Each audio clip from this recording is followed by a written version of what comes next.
Chers amis, bonjour. En cette période de confinement, causons. Ce qui me préoccupe aujourd'hui, c'est la querelle au sujet de ce médicament qu'on appelle la chloroquine. Et aussi la querelle autour du docteur Raoult. Je me pose la question. Quel courroux anime le couple Buzyn-Lévy contre le professeur Raoult et sa tête sympathique au demeurant de guitariste des années 60. Raoult, c'est un chercheur qui ne cherche pas à occuper, lui, les postes prestigieux politiques dans les vertes prébendes de la République, à la différence de ses augustes détracteurs. Yves Lévy, d'abord, professeur d'université, médecin immunologiste, spécialiste de l'infection par le VIH, il ôtera sa blouse blanche des soins pour endosser la livrée grise des ministères et autres fonctions. Il occupera plusieurs postes, et pas des moindres. PDG de l'INSERM, conseiller juridique du gouvernement, directeur scientifique du programme vaccinal de l'ANRS, dans ce que l'on peut appeler la nomenclatura de l'administration française, aujourd'hui toute puissante, jusqu'à réussir à exercer la direction de l'INSERM, ce qui n'est pas rien.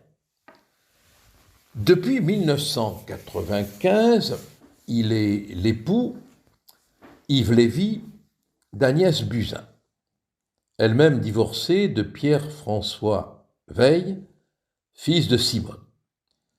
Ainsi se coagule un couple idéal, médical, qui ne manque pas d'intérêt. Amour, amour, pouvoir de l'amour, amour du pouvoir. Monsieur Lévy, époux donc de la ministre de la Santé, au passage la santé qui fut aussi une prison, a participé activement à l'élaboration du laboratoire P4 à Wuhan, ville où le Covid-19 a soudainement surgi. Avec un tel poste, évidemment, monsieur ne tenait pas madame au courant. La France, en application d'accords franco-chinois relatifs à ce laboratoire de Wuhan, l'a financé à hauteur de 1 million d'euros pendant 5 ans.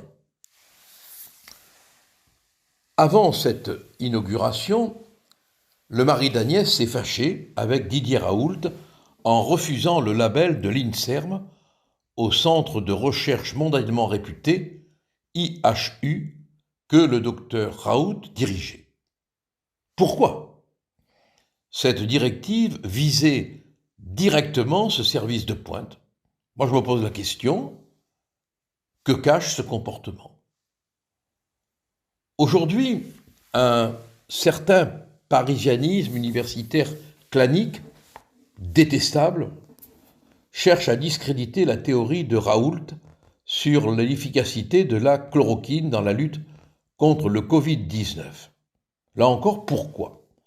Alors que les États-Unis et la Chine appliquent en masse ce traitement, que le Maroc a réquisitionné les stocks de chloroquine entreposés à Casablanca, que le Pakistan va accroître sa production à la destination de la Chine et qu'en Israël, la société Teva annonce une livraison gratuite de plus de 10 millions de doses aux États-Unis. Allez comprendre. En France, doux pays, enfin bon, si on veut, où l'ex-ministre de la Santé a reconnu avoir menti sur la réalité de la pandémie, écoutez bien, incroyable mais vrai, la chloroquine a été inscrite le 13 janvier 2020, en pleine expansion de l'épidémie, dans les substances vénéneuses. Outre cette étrange coïncidence temporelle, comment peut-on caractériser de vénéneux un médicament qui a été utilisé en vente libre depuis 50 ans contre le paludisme, avec succès, et qui ne coûte rien, 10 centimes le comprimé. Pourquoi a-t-on retardé sa fabrication de masse? Ne coûterait-il pas assez cher? Au lieu de poser ces questions qui épargneraient aux journalistes la courbature vertébrale de la soumission, Le Monde et l'Agence d'État de la Santé qualifient les recherches du professeur Raoult de, je cite, « fake news », avant prudemment de se rétracter. Qu'est-ce qui se passe? Qu'est-ce que ça veut dire? Qu'est-ce que ça cache? Est-ce que c'est de l'ordre de la médiocrité des comportements humains? Petite jalousie? Vanité de pouvoir?